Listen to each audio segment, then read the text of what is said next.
You're listening to Ready, Set, Go Real Estate Investing Podcast, presented by Brandon Elliott. This show will be going over all aspects of real estate investing and is intended to educate, motivate, and prepare you to take action on your first or next real estate investment. For more information, please visit BrandonElliottInvestments.com. Thank you for listening and enjoy.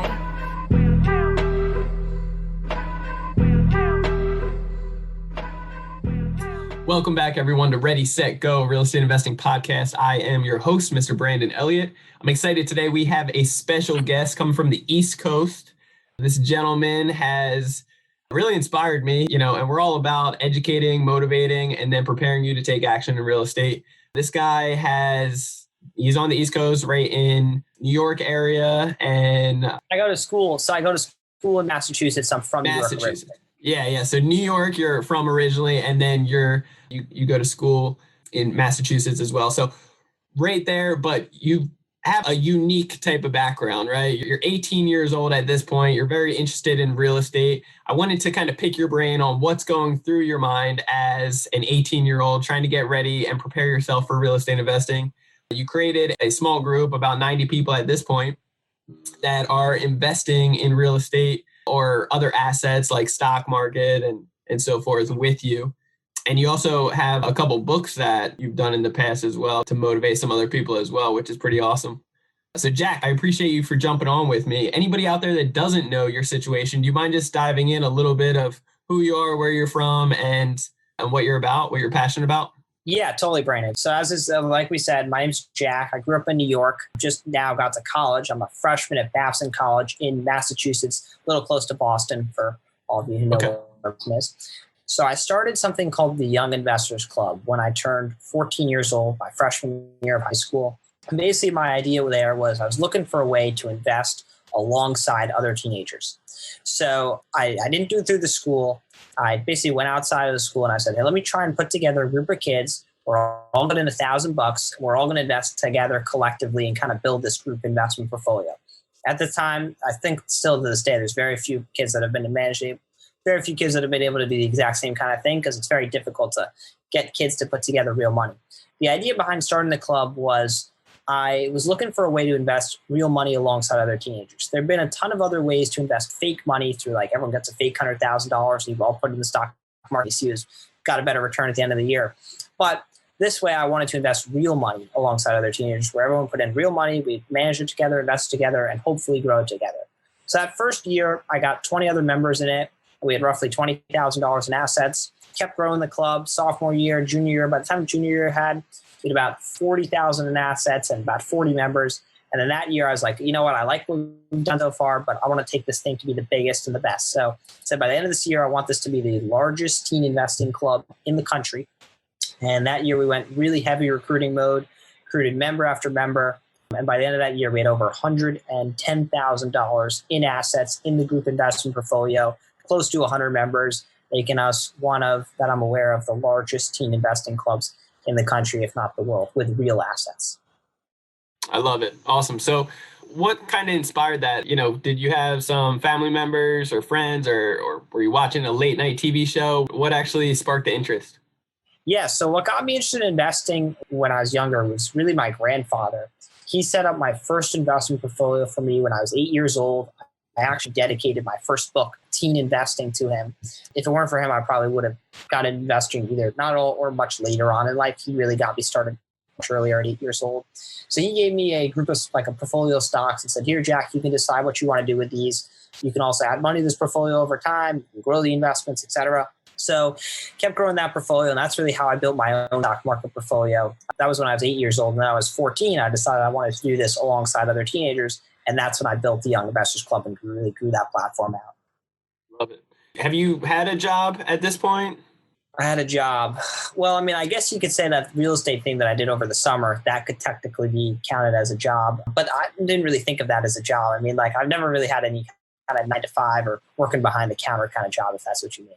Okay. So no summer jobs or anything except the one where you were working for a real estate company in New York and you were doing the cold calling? Yeah, exactly. No, other than that, I wouldn't say any real summer, classic kind of kid jobs.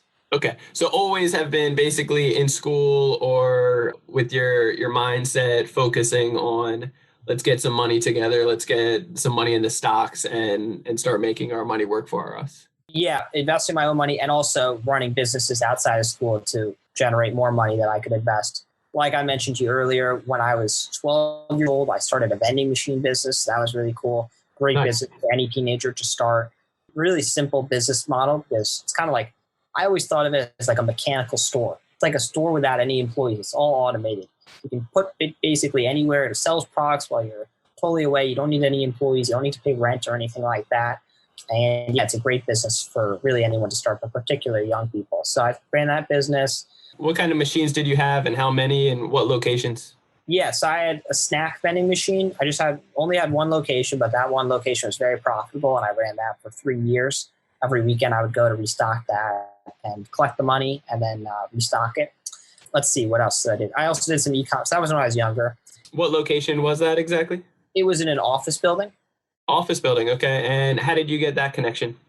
So we knew the owners of the office building. So it was like a very nice, easy connection, but nevertheless, like a great money-making opportunity. I provided them a great service and they got all the employees in the office building got a nice vending machine. Basically, you took your own savings, your own money that you've accumulated over time and you purchased the $1,750, I believe. I didn't have that much money at the time. So I had to borrow it from my dad, $1,750. I didn't pay him back any interest, but that's him just being nice. That's that family hookup. That's good. That's that family hookup right there. There you go. My dad didn't charge me interest. So I borrowed $1,750 from my dad, earned it all back in less than a year, and paid off the full loan. And then from there, all the money was just mine. Yeah, I love it. And how long did it take? It took a year? It took like a little less than a year. Yeah.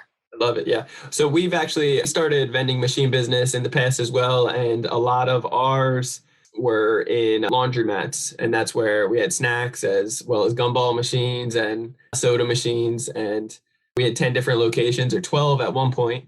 And really just going around, every couple of weeks and doing the rounds, collecting the money, making sure the machines are working good and filling up everything. And, you can make some good money.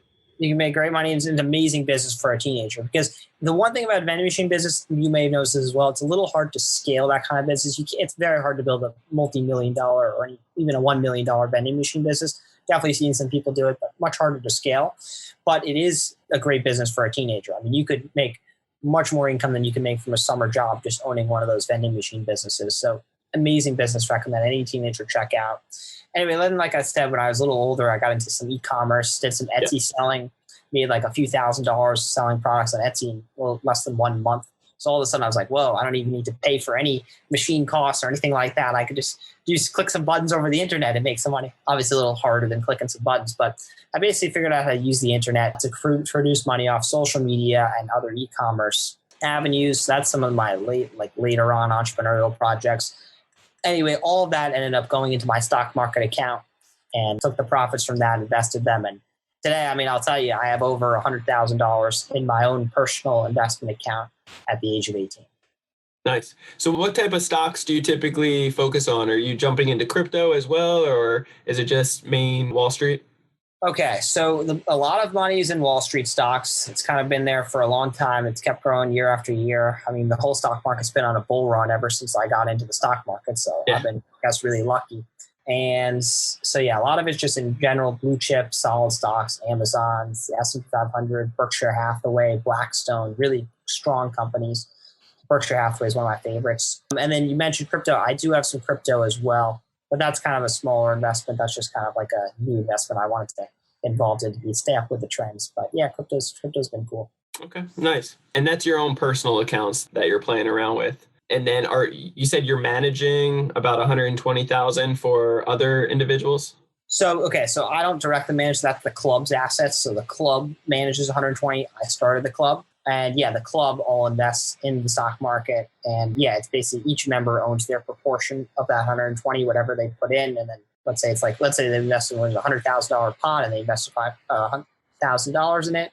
They own 1% of the pot. So if the pot's now worth 120, their investment's now worth 1,200, basically. That's how it works. And yeah, I started that club. Nice. Awesome. So do you have board members involved in that?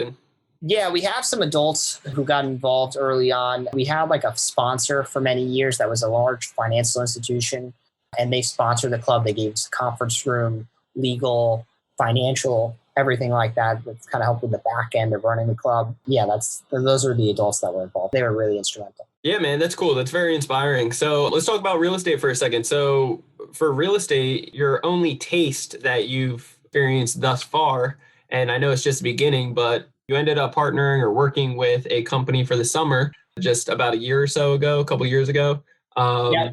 doing cold calling, right? Yep, got started off on the phones like many of us. Tell me exactly how you got that opportunity, and then what did that look like for you? Yeah, so we met this person that was involved with a company, actually like a different side of the company. They were more involved in the operations side of the company. But the company also had an investment arm, and the investment arm invested in real estate, large New York City company, and they were investing in some Florida real estate. So I connected with that person, and they said, hey, why don't you come like work with us this summer? And I was like, oh, I'm not doing anything else this summer. Might as well get some experience under my belt. And this was in the summer of 2019. So basically they purchased property in Tampa, Florida. And they wanted to buy some other property nearby the property that they purchased. So they're like, oh, we got this kid in the office. Let's use him. So I cold called all the property owners that own property like within walking distance of this property that they own, asking if they'd be interested in selling. It was primarily retail property, actually, because that was the area that they bought the property. And cold call property owners, obviously 98%, no, F you, whatever. Yeah. And the 2%, though, was enough to bring some solid, offers to them. So we put in offers on the property. I modeled out the property and kind of presented the different opportunities I found to the investment board there. Nice. And were you involved in any type of deals with them? Any closings? No closings. The furthest we got was an offer on 2 different properties. We were involved in some property closings that were already like in place before I got there. So I helped them with some of those, like, hey, can you put together a model for this? Can you help us finish out some paperwork for this? But those were like kind of already in motion. Sure. Okay, I love it. And what was that experience like? Was it enjoyable, stressful, something you could see yourself doing in the future? What does that look like? Yeah, I wouldn't describe it as either enjoyable or stressful. I'd just say treat it like any other job, pick up the phone, calling property owners. It was definitely interesting to kind of hear directly from the market and really developing some relationships in that market. Like one guy would be like, oh, I don't know, but talk to these people. They own a lot of property here. And so kind of like putting together those connections and making those relationships is really instrumental. And I think it taught me a lot about just real estate investing in general. Yeah. I love it. You definitely have a good head on your shoulders, to say the least. You talk very intelligently, and obviously you're raised right, apparently. Something happened along the way. I'm curious to see, what does your daily activities look like? Because I'm sure you're going to succeed one way or the other. And it's exciting being at 18 years old. You have the whole world. Yeah, we all do at the end of the day, but you're at a very great spot in life to have the whole world right now and so many choices, so many opportunities. So it's going to be exciting to see what you pick. Yeah, definitely. So, my latest project has been writing this book, Teen Entrepreneurship. Everyone out there to go get it for their sons or daughters or any young people that they know. So I wrote my first book, Teen Investing, last year. That was after running the club, teaching members of that club for many years about investing. I was like, hey, want to put together all this information in a book and put it up on Amazon. So that book, Teen Investing, did really well. It became like one of the top selling books in the teenage investing category, Teen Investing by Jack Rosenthal on Amazon. And then more recently, like in, I want to say March, like less than a month ago, I wrote this newest book, Teen Entrepreneurship, which rather than investing is all about how teenagers can get involved in entrepreneurship at an early age and goes over principles and foundations that they should know related to entrepreneurship. But anyway, going back to like your thing about like habits or principles, I think those are really important. One thing I've liked to start doing is start going on runs. I think those are important. It seems like totally unrelated to business, but I found that those are really instrumental. I mean, like they're good for exercise. They're good for just kind of clearing your head, I think. I think that those two just alone, it's nice to kind of get a break from everything. Push everything away for a second. Don't look at your phone. Don't do anything. Just go on that run. And that's something I started trying. That's something I started out doing lately, and hopefully I'll continue that in the future. Nice. Are you a big reader by any chance? Not a huge reader. I'd like to be more of a reader, but no, it's funny. I've written some books, but I don't read books that often. Wish I did, but I don't know. I don't really read that often. Yeah, I encourage you, man. I encourage you to keep reading. You'll learn a whole course, you'll learn a ridiculous amount through books. And it's the cheapest investment and something that pushing yourself out of your comfort zone, especially if you don't enjoy it. If you don't like it, you're going to find some good books out there that you'll learn a ton and it will help you out in so many areas of business for sure. Yeah, no, I definitely come across some really great books, but those have been like rare. Like when I find a really good book I love that book and I'll just like I really like reading it a lot. But yeah, those books are tough to find. Yeah, here's a good one. You got one for me? Got my next book? I got a good one for you right here. Action Driven. Action Driven. Is it written by, I was going to say, let's look who the author is. You'll have to send me a copy or I'll buy one or something as soon as it's on Amazon. But on a serious note, have you read any real estate books? Anything to start sparking the interest? I want to hear about your real estate future journey. Sam Zell. You ever hear that dog? Sam Zell? No, he's big. He's big on the East Coast where I'm from. He was from Michigan, and he built one of the largest real estate portfolios at his time. It's called Equity Property, something like that.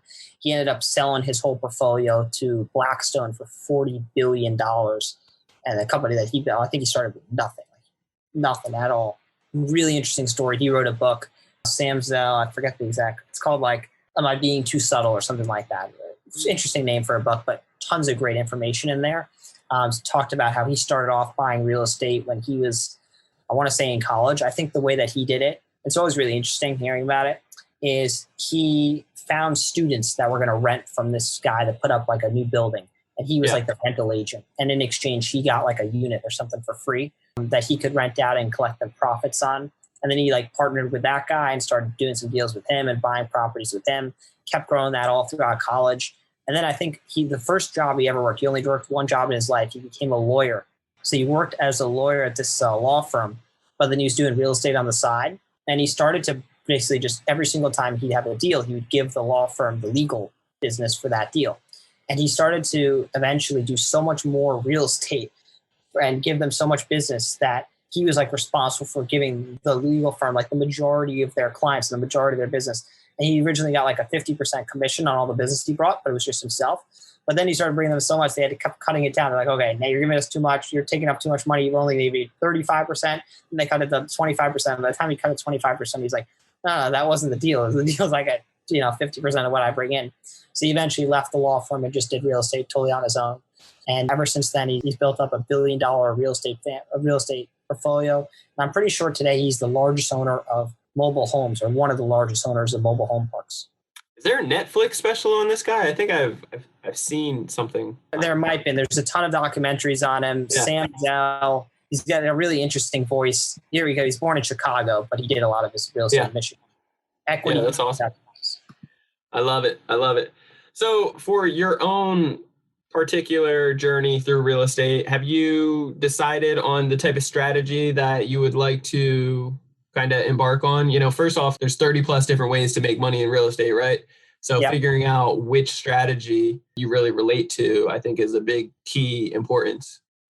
Yeah, I mean, I'm a total novice when it comes to real estate. Like I did it for the firm and I was really helpful with them, but they're doing it like on such a different scale. They're going to have like $1 million property. Like it's almost like when it's such in a different universe like that, it's almost like none of it really relates to like back down where I am. So I have no idea exactly which avenue I'm going to go down. My guess is something in the single family to start off with, maybe trying to do like a fix and flip kind of thing. That would be my guess for the first one, because that's like a great way I can invest some of my personal sweat and equity into it, not put up as much at first to begin with, and make some healthy profit. Yeah. So my recommendation for you, just my 2 cents, my 2 seconds of 2 cents, is try to go for maybe a 4-unit complex or something with multiple units, still residential, so 4 units and under. And maybe you could do like a little house hacking, but get your credit up, build up your credit lines, utilize it, manage it well, and be educated on all that stuff to understand what the banks, what the lenders and underwriters are looking for. And then, get something distressed, build the relationships with wholesalers, with agents, try to get a pocket listing, try to get something on a discount in this tough market, but don't be held back or discouraged from the high numbers. You can always get creative and make things work. And it sounds like you've been able to raise money in other avenues. So I'm sure you'll be able to maybe partner up with your father or somebody close by and raise some money, some OPM, other people's money, and you could utilize your credit as well. We've purchased properties with credit cards and complete all of our remodels with credit cards. We've done hard money lending with credit as well. So yeah, I encourage you to check out those avenues, but pick your strategy. The BRRRR strategy is amazing. You can do a cash out refinance, have no money into it, and maybe Airbnb or something while you live in one unit, get the best rates, and make some good cash flow afterwards. So yeah, those are great ideas, especially the Airbnb model. I don't know how many people have done that in Boston. I don't know if it's legal to do in Boston or nearby. I know there's some restrictions. It depends on what area you're in, especially in the East Coast. I know they're more strict on that kind of thing. But yeah, I think that'd be a cool model to do in Boston, something like where I'm in college, living in one unit, renting out the other in Airbnb. I don't know. I got to figure out exactly what I want to do with it. But yeah, no, those are some good ideas. Yeah. Check with your local town, your local city, and see. I'm from New Jersey originally, so I can relate to the small old school areas, I guess, that, different ways of things. But yeah, man, I'm excited for you. Anything that you would like to leave for any young entrepreneurs just getting started? Yeah. Well, number one, go get my books. Great piece of advice right there. People ask me like, oh, Jack, like, where's the number one resource like young investors or young entrepreneurs should go? Like, well, that's the whole reason why I wrote the book. But seriously, like, it's a great book. It's written by a teenager. There's a ton of teen entrepreneur and teen investing content out there, but very little of it is actually written by teenagers, not to mention a teenager who's had experience managing 100,000 plus in assets. So yeah, so if you're interested in learning about investing, go check out the Teen Investing book. If you're interested in entrepreneurship, go check out the Teen Entrepreneurship book. Any other last tips? I'd just say, yeah, if you're interested in making money and interested in building your portfolio at a young age, first thing you got to do is focus on entrepreneurship, vending machines, or whatever kind of business you want to launch. Focus on building some capital, getting some capital in the beginning so that you can invest that capital. And then number two, it's go out and build an investment portfolio, whether you want to do it through stock market or eventually through real estate, and then really start building up your investment portfolio. Those would be the two biggest pieces of advice I'd give to any young entrepreneur my age, a little bit younger, a little bit older out there. I love it. That's awesome, Jack. Well, I appreciate it, brother. It was a great interview, and I appreciate your time. I'm sure this has motivated a ton of people, so very excited for you and your future. For everybody else, if you guys want to show some love to Jack, reach out to him, support him, get that book as well. And as always, make sure you hit that subscribe button so you get the newest notification every single Monday. Also, leave a review. Let us know what you guys think about it. If you want to connect with me, you can direct message us at Instagram, Brandon Elliott Investments, otherwise facebook.com/Brandon Elliott Investor. If you need credit repair done for you services, then you can find us at creditrepairmobile.com. Otherwise, if you're looking to get educated on how the banks are judging you, how to play the game and of credit, of money, and financial literacy to be able to build up 6 figures up to even 7 figures in funding through business credit and personal, and then be able to leverage it into real estate or any type of assets like automation stores and so forth, e-commerce, then what you can do is check us out at creditcounselelite.com. But until next time, guys, appreciate you guys all, and see you guys next time. God bless. This has been another episode of Ready, Set, Go Real Estate Investing Podcast, brought to you by Brandon Elliott. For more information, please visit BrandonElliottInvestments.com. Also, please don't forget to like, share, and leave a comment below. Thanks again for joining. Until next time, God bless.